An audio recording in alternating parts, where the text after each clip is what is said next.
Hey guys, welcome to tech and tutorials. আজকে আমরা কথা বলবো স্মার্টফোনের এমন একটি কমন সমস্যা নিয়ে যেটা আমরা স্মার্টফোন ইউজাররা কখনো না কখনো অবশ্যই ফেস করি। আর এই সমস্যাটি হচ্ছে স্মার্টফোন স্লো হয়ে যাওয়া, ল্যাগ বা হ্যাং করা। আমাদের স্মার্টফোন কেনার 6 মাস বা 1 বছর পরে আমরা খেয়াল করি আমাদের ফোনটি ধীরে ধীরে স্লো হয়ে যাচ্ছে। অনেক সময় হেভি প্রেশার দিলে বা হেভি টাস্ক করতে গেলে আমাদের ফোনটা ল্যাগ বা হ্যাং করতেছে। স্পেশালি আমাদের এন্ট্রি লেভেল থেকে মিড রেঞ্জের যে ফোনগুলো আছে এই ফোনগুলোতে এই সমস্যাটা একটু বেশি দেখা যায়। তো এই ল্যাগ করা বা হ্যাং হয়ে যাওয়া অথবা ফোন স্লো হয়ে যাওয়া আমাদের স্মার্টফোন ব্যবহারের যে ইউজার এক্সপিরিয়েন্স আছে সেটাকে অনেকটা বিরক্তিকর আর হতাশাজনক করে তোলে। তো আজকের ভিডিওতে আমরা জানবো যে কেন আমাদের স্মার্টফোনটি স্লো হয়ে যায় 6 মাস বা 1 বছর পরে অথবা ল্যাগ বা হ্যাং করতে থাকে এবং এই সমস্যাগুলো থেকে আমরা কীভাবে পরিত্রাণ পেতে পারি। সো বেশি বকবক না করে সরাসরি চলে যাবো মেইন টপিকে।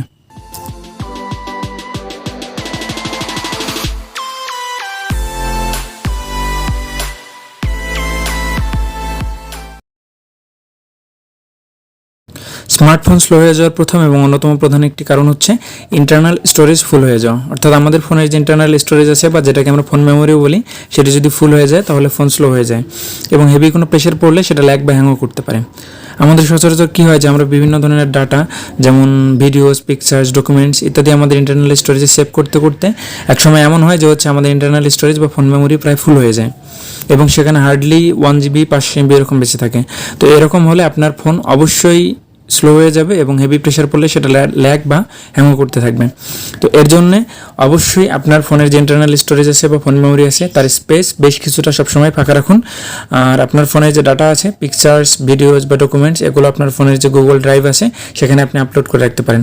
অর্থাৎ মোট কথা হচ্ছে আপনার ফোনের যে ইন্টারনাল স্টোরেজ আছে বা ফোন মেমোরি আছে তার বেশ কিছুটা জায়গা আপনাকে অলওয়েজ ফাঁকা রাখতে হবে। এতে করে আপনি ফোনের স্লো হয়ে যাওয়া বা ল্যাগ বা হ্যাংজনিত যে সমস্যাগুলো আছে সেটা বেশ কিছুটা এড়িয়ে যেতে পারবেন। আমাদের স্মার্টফোন স্লো হয়ে যাওয়ার দ্বিতীয় কারণটি হচ্ছে আনইউজড অ্যাপ্লিকেশনস অ্যান্ড ব্লোটওয়্যার। আমাদের ফোনে এমন কিছু অ্যাপ্লিকেশন থাকে যেগুলো আমাদের খুব একটা প্রয়োজন পড়ে না, দেখা যায় বছরে 6 মাসে হয়তো 1-2 প্রয়োজন পড়ে, বাকি সময় এই অ্যাপ্লিকেশনগুলো আমাদের ফোনে এমনিই পড়ে থাকে। আবার কখনো কখনো এমন হয় যে আমরা বিভিন্ন কাজের জন্য প্লে স্টোর থেকে অ্যাপ্লিকেশন ডাউনলোড করি কিন্তু পরবর্তীতে কাজ শেষে সেগুলোকে আনইনস্টল করতে ভুলে যাই। এছাড়া আমরা যখন ফোন কিনি তখন ফোন কোম্পানি আমাদের ফোনে প্রি-ইনস্টলভাবে বেশ কিছু অ্যাপ্লিকেশন দেয়।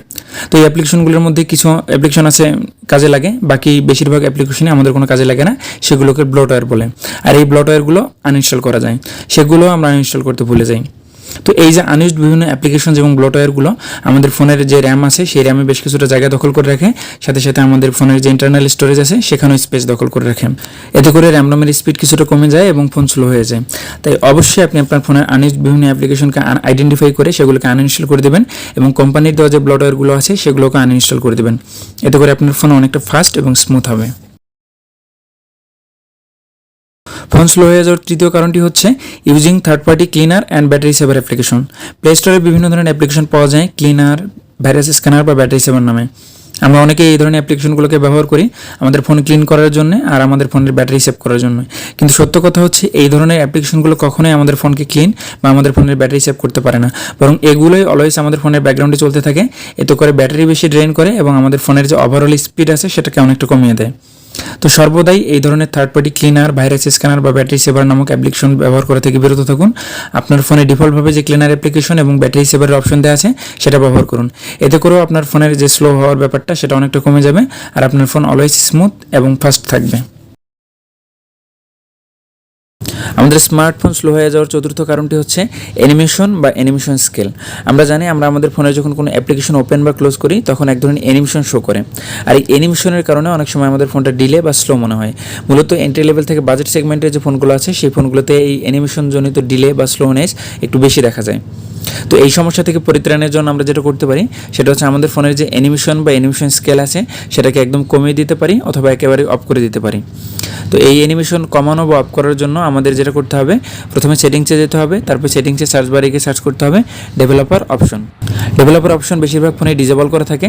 এটাকে কীভাবে এনেবল করতে হয় অলরেডি আমাদের চ্যানেলে ভিডিও বানানো আছে, সে সম্পর্কে ডেসক্রিপশনে লিঙ্ক দেওয়া থাকবে, আপনারা চাইলে অবশ্যই দেখে নেবেন। ডেভেলপার অপশনে ক্লিক করলে আমাদের অনেকগুলো সেটিং শো করবে। আমরা নিচের দিকে স্ক্রল করতে থাকবো এবং খুঁজতে থাকবো Windows animation scale. I repeat, Windows animation scale. একটু নিচের দিকে গেলেই আমরা খুঁজে পাবো উইন্ডোজ অ্যানিমেশন স্কেল। এখানে পরপর 3টে সেটিংস থাকবে।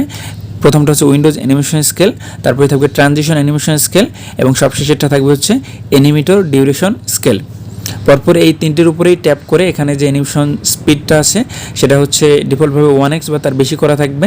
আমরা তিনটাতেই পরপর ট্যাপ করে এটাকে 0.5x করে দেবো। তবে আপনার ফোন যদি একেবারেই স্লো মনে হয় তাহলে অবশ্যই আপনি তিনটাতেই অ্যানিমেশন অফ করে দেবেন। আপনি যখন এই তিনটেরই অ্যানিমেশন 0.5x অথবা একেবারে অফ করে দেবেন তখন আপনার ফোনে কোনো অ্যাপ্লিকেশন ওপেন বা ক্লোজ করার সময় কোনো ধরনের অ্যানিমেশন শো করবে না। এতে করে আপনার ফোন বেশ ফাস্ট এবং স্মুথ মনে হবে। তো আপনার যদি মনে হয় যে অ্যানিমেশনের কারণে আপনার ফোন বেশ কিছুটা স্লো বা ডিলে কাজ করতেছে তাহলে অবশ্যই আপনি এই সেটিংটি ট্রাই করতে পারেন। আমাদের আজকের পঞ্চম এবং সর্বশেষ কারণটি হচ্ছে আননোন রিজনস, অর্থাৎ অজানা কারণ। কখনো কখনো এরকম হয় যে আমরা স্মার্টফোন ব্যবহারের প্রত্যেকটা নিয়ম মেনে চলার পরেও একটা সময় গিয়ে আমাদের ফোন অনেকটা স্লো হয়ে যায়। অনেক সময় সেটা হ্যাং বা ল্যাগও করতে থাকে। তো মূলত এমন হয় যে আমরা আমাদের অজান্তেই এমন কিছু সেটিং ফোনে এনেবল করে রাখি বা এমন কোনো ডাটা কালেক্ট করে রাখি অথবা এমন কোনো অ্যাপ্লিকেশন ইনস্টল করি যেটা আমাদের ফোনের জন্য একদম সুইটেবল না। তো এ ধরনের অজানা যত সমস্যা আপনার ফোনে হোক না কেন তা থেকে পরিত্রাণের জন্য সবথেকে সহজ এবং কার্যকরী যে উপায় তার নাম হচ্ছে ফ্যাক্টরি রিসেট। আপনার যদি প্রয়োজনীয় ডাটা আছে সেগুলো ব্যাকআপ রেখে আপনার ফোনটা অবশ্যই একবার ফ্যাক্টরি রিসেট দেবেন। এতে করে আপনার ফোনটা একদম নতুনের মতো ফাস্ট হবে, যা আপনার ইউজার এক্সপিরিয়েন্সকে অনেক অনেক ইমপ্রুভ করবে। তো আপনার যদি মনে হয় যে আপনার ফোনটা এরকম অজানা কোনো কারণে দিনে দিনে স্লো হয়ে যাচ্ছে তাহলে অবশ্যই আপনি আপনার ফোনটা একবার ফ্যাক্টরি রিসেট দেবেন। তো আজকে পর্যন্তই। ভিডিওটি ভালো লাগলে কমেন্ট করে অবশ্যই জানাবেন। আর এরকম আরও ইনফরমেটিভ ভিডিও পেতে আমাদের চ্যানেলটি সাবস্ক্রাইব করে বেল আইকনে ক্লিক করে রাখবেন। কথা হবে অন্য কোনো ভিডিওতে। সে পর্যন্ত ভালো থাকবেন, সুস্থ থাকবেন। ধন্যবাদ।